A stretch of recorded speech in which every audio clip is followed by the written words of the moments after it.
How to switch your உங்க account personal account personal to a அக்கௌண்ட்டாக business இருந்தால் உங்களால் account. நிறைய பேரை ரீச் பண்ண முடியாதுன்னு சொல்லியிருந்தோம். அது ஃபர்ஸ்ட் எதனால் அப்படின்னு பார்த்துப்போம். ஒரு பர்சனல் அக்கௌண்ட்டோட ரெக்குவயர்மெண்ட்டே என்ன அப்படின்னா, அக்கௌண்ட் வந்து பர்சனல் யூஸ்க்காக மட்டும்தான். ஸோ அப்படி இருக்கும்போது இன்ஸ்டாகிராம் நிறைய ப்ரொமோட் பண்ண நினைக்காது. ஆனால் இப்போ நீங்கள் வந்து உங்களோட ப்ரொஃபஷனல் அக்கௌண்ட் க்ரியேட் பண்ணணும்னா நீங்கள் உங்கள் அக்கௌண்ட்டை கிளிக் பண்ணி மேலே அந்த 3 லைன்ஸ் கிளிக் பண்ணுங்கள். கிளிக் பண்ணிவிட்டு கீழே போனீங்க அப்படின்னா இங்கே ஃபார் ப்ரொஃபஷனல்ஸ் அப்படின்னு வரும். இங்கே நீங்கள் account types and tools click பண்ணுங்கள்.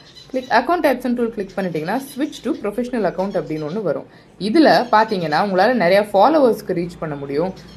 உங்களுக்கு யாரால் வந்து எந்த ஃபாலோவர் உங்களை ஃபாலோ பண்ணுறாங்கன்னு உங்களால் தெரிஞ்சுக்க முடியும். அண்ட் ரொம்ப முக்கியமாக உங்களால் நிறையா பேருக்கு உங்களை காண்டாக்ட் பண்ண முடியும். ஸோ இங்கே போய் நீங்கள் என்ன டைப் ஆஃப் ஃபாலோவர் அப்படின்றத சூஸ் பண்ணிக்கோங்க. சூஸ் பண்ணிவிட்டு டன் கொடுத்தீங்க அப்படின்னா உங்களுக்கு நெக்ஸ்ட் ஸ்டெப்பில் ஆட்டோமேட்டிக்காக உங்கள் அக்கௌண்ட் கிரியேட்டர் அக்கௌண்ட்டாக இல்லை பிஸ்னஸ் அக்கௌண்ட்டான்னு கேட்கும். கிரியேட்டர் அக்கௌண்ட் எப்போவுமே செலக்ட் பண்ணுங்கள். இன்கேஸ் நீங்கள் ஒரு பர்சனல் பிராண்டாக இருந்தீங்கன்னா தென் ஓகே கொடுத்தீங்கன்னா அவ்வளோதான், கிரியேட்டர் அக்கௌண்ட் செட் ஆயிடுச்சு. நீங்கள் கெட் இன்ஸ்பயர்டு கொடுத்து உங்களுக்கு பிடிச்சவங்கள ஃபாலோ பண்ணலாம். அண்ட் அடுத்த ஸ்டேஜில் உங்களோட ஆடியன்ஸை க்ரோ பண்ணிவிட்டு உங்கள் அக்கௌண்ட்டை இன்க்ரீஸ் பண்ணலாம்.